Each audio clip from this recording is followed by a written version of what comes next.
The pelvic floor includes the muscles, ligaments, and connective tissue in the lowest part of the pelvis. When things go wrong there, a whole host of symptoms can develop. Welcome to the GW Healthcast. I'm Dr. Mike Smith, and today's topic, the pelvic floor. My guest is Dr. Charwell Carter-Brooks. She is the Assistant Professor of Obstetrics and Gynecology with the George Washington School of Medicine and Health Sciences and is affiliated with the George Washington University Hospital. Dr. Brooks, welcome to the show. Thanks so much for having me. So how about first we just have a nice anatomy lesson? How's that? Let's start with what exactly is the pelvic floor? That's a great question because I think it's something that women don't commonly know until they're having an issue. So we think of the pelvic floor basically as like a bowl of muscles that attaches to your pubic bone in the front and then your tailbone or sacrum in the back. And those muscles hold up the bladder, the vagina and uterus, and the rectum. And when there's an injury to those muscles, such as from childbirth, or changes that happen to the muscles with age, menopause, or just genetics, then you can develop a pelvic floor disorder, which includes urinary symptoms like urinary incontinence or pelvic organ prolapse, which is actually when the pelvic organs descend or drop down through the vagina, and fecal incontinence, which is leaking of stools. How common is this? How many patients do you see with a pelvic floor issue? So all the patients that I see have pelvic floor issues, and what's commonly reported is that 1 in 4 women will experience a pelvic floor disorder, which again is urinary leakage, fecal leakage, or pelvic organ prolapse in their lifetime.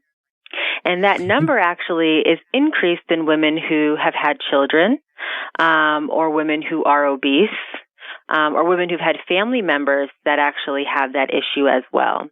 And by the time a woman is 80 years old, she has a 50% chance of having a pelvic floor disorder. So it's very, very common, more common than things like hypertension and diabetes. You mentioned a few things or reasons why there might be a pelvic floor disorder. Can we go over that again?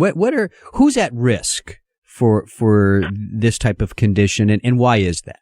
Right. So really, because it's so common in all women, we say that being a woman puts you at risk. But beyond that, it is childbirth, so actually being pregnant, carrying a pregnancy, having a vaginal delivery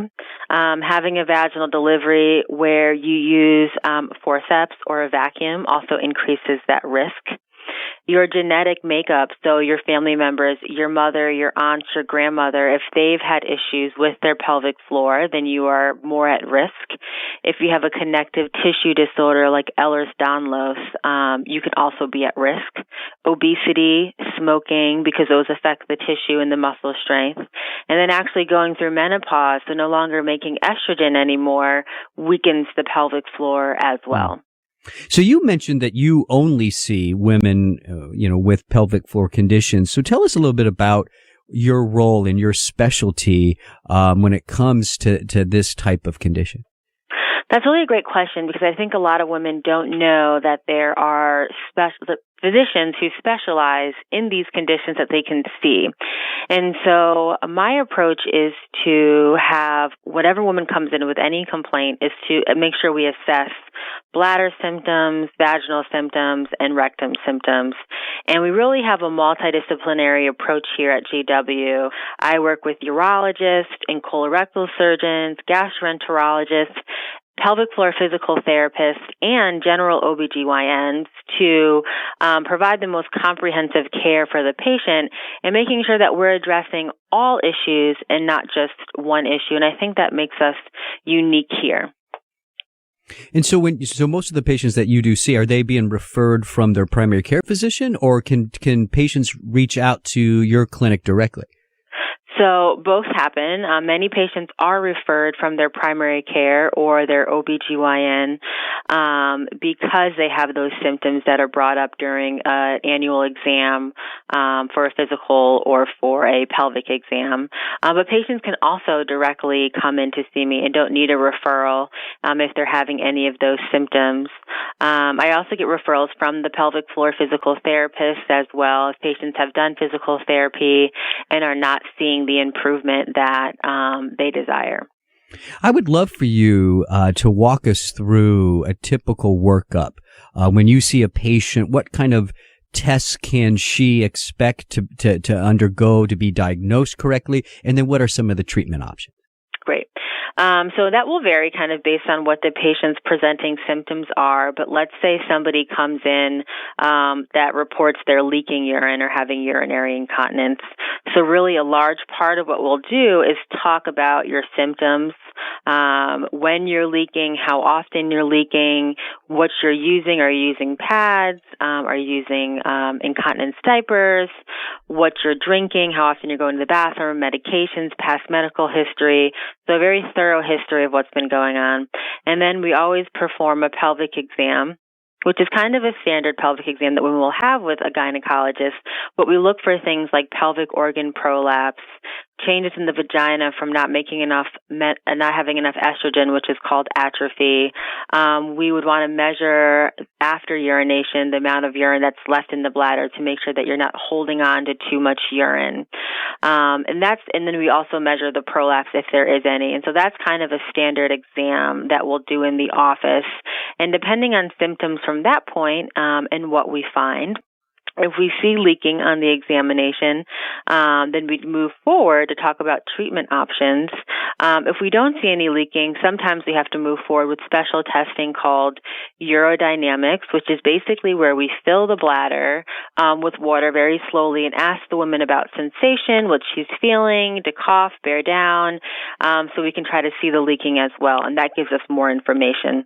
Every once in a while, if the woman's had previous pelvic surgeries or issues with blood in the urine, we'll have to perform a cystoscopy, which is a camera in the bladder, which we can do in the office to assess the bladder and the urethra to make sure there's nothing there that could be causing the symptoms of urinary leakage. After that, we talk about treatment options. And so the treatment options usually start with behavioral things. So cutting back on caffeine, drinking 60 to 80 ounces of water a day, not drinking 2 to 3 hours before bedtime, time voiding, so putting your bladder on a schedule and not letting your bladder tell you when it's time to go to the bathroom. Those are our behavioral interventions that we start with. And then physical therapy. We have specialized pelvic floor physical therapists here at GW that we work very closely with that help women regain strength and muscle coordination in their pelvic floor. And just behavioral interventions along with pelvic floor physical therapy can actually improve symptoms substantially, upwards of 50%. Then depending on the type of urinary incontinence or urinary leakage the woman has, if it's stress incontinence, which is leaking with coughing, laughing, sneezing, sometimes lifting heavy objects, running, jumping jacks, treatments for that would include, beyond pelvic floor physical therapy, would include a pessary, which is a silicone vaginal insert, or moving on to procedures, which include a mid-urethral sling, which is kind of the gold standard for stress incontinence. If the urinary leakage is from bladder spasm, so that strong urge to go to the bathroom, we think of you put the key in the door, you can't hold your bladder, you're already starting to leak, or your hands are in running water, you have to go to the bathroom, that gotta go. We usually will start with medications after physical therapy and behavioral things. And then there's third line treatments for women who fail medications, which include bladder Botox, sacral neuromodulation, and PTNS, or posterior tibial nerve stimulation, which is acupuncture for the bladder. And that's kind of in a nutshell. There's a lot of information there, but just know that there are treatment options for pelvic floor disorders. We have many treatments, and we tailor it to the patient's goals for their life. Excellent. I really appreciate that. A lot of great information.